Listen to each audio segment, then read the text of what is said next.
शंकर भगवान को चावल का दाना चढ़ाना चाहिए कि नहीं चाहिए? किसी ने पूछा कि चावल का दाना एकादशी पर भगवान शंकर को चढ़ा सकते हैं, चावल का दाना शंकर जी को चढ़ाते क्यों है, पहले तो वो समझ में। बेलपत्री का तो महत्व आपको बार बार बताया कि बेलपत्री शिव जी को क्यों चढ़ाई जाती है, कहीं रोग के लिए, कहीं बीमारी के लिए, कहीं किस कार्य के लिए, कहीं कोई कार्य के लिए, कहीं कोई कार्य के लिए। चावल का दाना अगर हम शंकर भगवान को चढ़ा रहे तो क्यों चढ़ा रहे हैं, उसका कारण क्या है? चावल का दाना शिव को चढ़ाने का केवल एक कारण रहता है कि चावल को अक्षत कहते हैं। अक्षत का मतलब होता है अक्षय।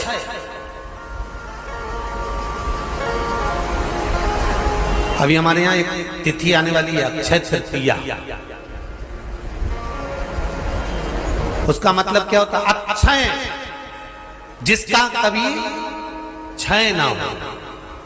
जब हम भगवान शंकर को चावल का दाना चढ़ाते हैं, जैसे बहुत ध्यान दीजिएगा महाराज, बहुत समझने वाली बात है, बहुत ध्यान से।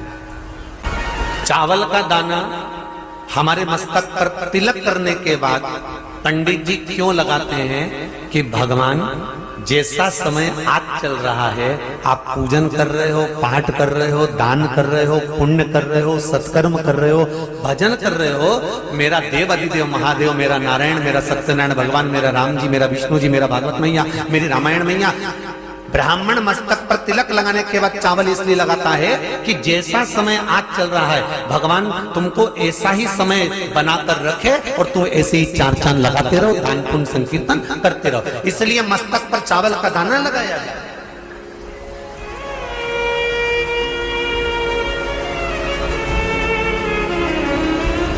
कोई मर जाता है, मरने के बाद जब तक पगड़ी नहीं होती तब तक माथे पर तिलक,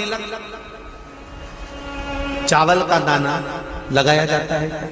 जम के बोलो जरा, नहीं लगाते। किसी पंडित जी से पूछो, ब्राह्मण देवता से पूछो, ब्राह्मण देवता ये कोई मर गया, और हमारा तो नियम है कि हम सिर पे तिलक लगाते हैं, चावल लगाते हैं, या पंडित जी से हम तिलक लगवाते हैं, मंदिर जाते हैं तो मंदिर में जाके तिलक लगवा के हम चावल का दाना लगवाते हैं, क्यों नहीं लगाते? उसका कारण क्या है? जब किसी के मरने के बाद 10 दिन तक, 12 दिन तक मस्तक पर तिलक क्यों नहीं लगाया जाता? 10-12 दिन तक माथे पर तिलक या चावल क्यों नहीं लगाया जाता? उसका कारण है कि ये जो समय आया है, तुम्हारे यहाँ जो गमी हुई है, तुम्हारे यहाँ कोई मर गया है, तुम्हारे यहाँ किसी के प्राण छूट गए हैं, तो ब्राह्मण इसलिए तिलक नहीं लगाता आपको, इसलिए चावल का दाना नहीं लगाता कि ऐसा दिन भगवान अब ना लाए, इसको अमर ना करे, इसको अक्षय ना करे, इसको प्रबल ना करे।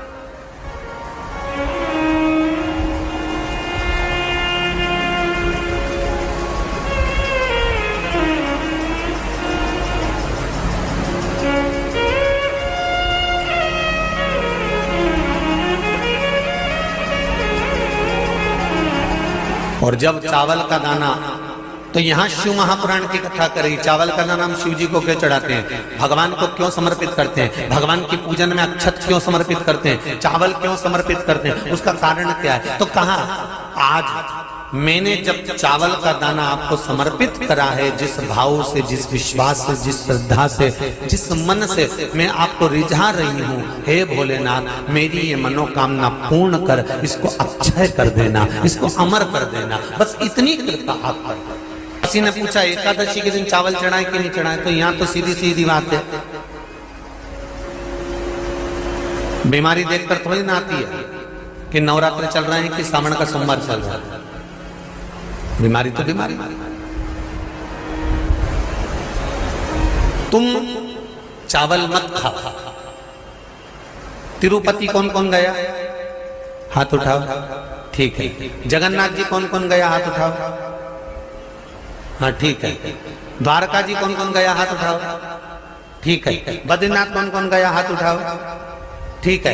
एकादशी के दिन कभी तुम बद्रीनाथ चले जाओ, एकादशी के दिन तुम द्वारका चले जाओ, एकादशी के दिन तुम तिरुपति चले जाओ, एकादशी के दिन तुम जगन्नाथ चले जाओ, एकादशी के दिन तुम्हारी मर्जी पड़े भगवान के किसी धाम में चले जाओ और भगवान को भोग लगाओ और उनकी थाली को झांक कर देखना, उसमें चावल जरूर मिलेगा।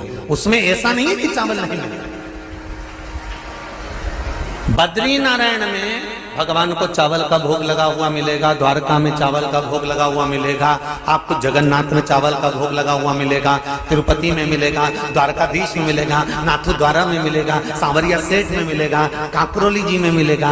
आप जहां जाओगे वहां पर एकादशी के दिन भगवान को चावल आएगा, क्योंकि भगवान के लिए परहेज नहीं है। जो काम में डूबा हुआ है, जो आसक्ति में डूबा हुआ है, जो लोभ में डूबा हुआ है, जो वासनाओं में डूबा हुआ है, जो तृष्णा में डूबा हुआ है, और जो माता के गर्भ से जन्म लिया, एकादशी के दिन चावल उसको नहीं खाना। अब हमारे यहां तो कहावत में कहते हैं, राम जी की जब स्तुति गाते हैं तो कहते हैं, भय प्रगट आती है आप लोगों को, एक लाइन तो आती होगी, गाओ जरा। भय प्रगट दीन कौशल्या। अब रामचरितमानस में कहा भय प्रगट कृपाला। प्रगट मतलब एकदम सामने आ गए। यहां लिखा है पेदा भय लाला।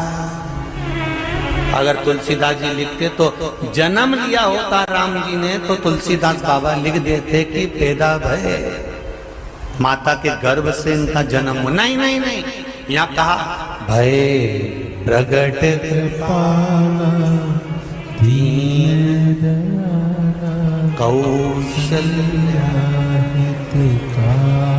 यहाँ प्रगट। एकादशी के माता पिता कौन है? सबसे पहले एकादशी का व्रत किसने रखा था?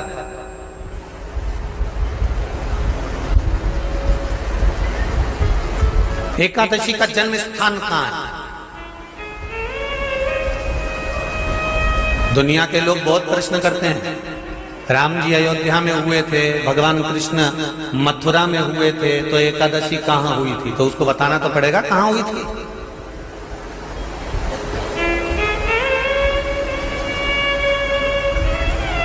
उसमें हमने वर्णन किया कि एकादशी के माता पिता कौन है, एकादशी का व्रत सबसे पहले किसने किया, एकादशी का जन्म कहां हुआ,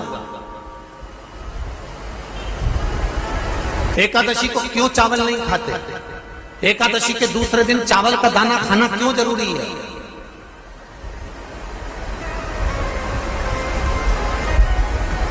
कौन सा तीर्थ है जहां एकादशी को उल्टा लटका दिया। एक एक चीज का वर्णन स्कंद पुराण सब चीजों का वर्णन कर देते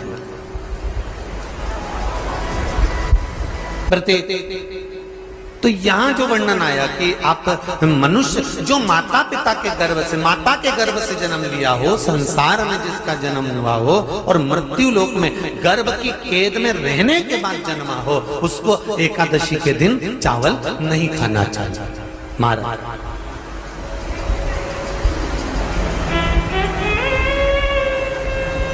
पर यहां शास्त्र ये नहीं कहता कि भगवान को चावल नहीं चढ़ाना चाहिए।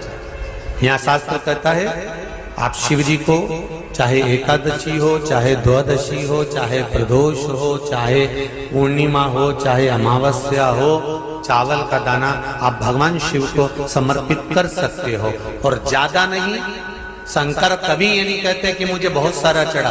शंकर जी की कथा कहती है कितना, मात्र एक चावल का दाना। हम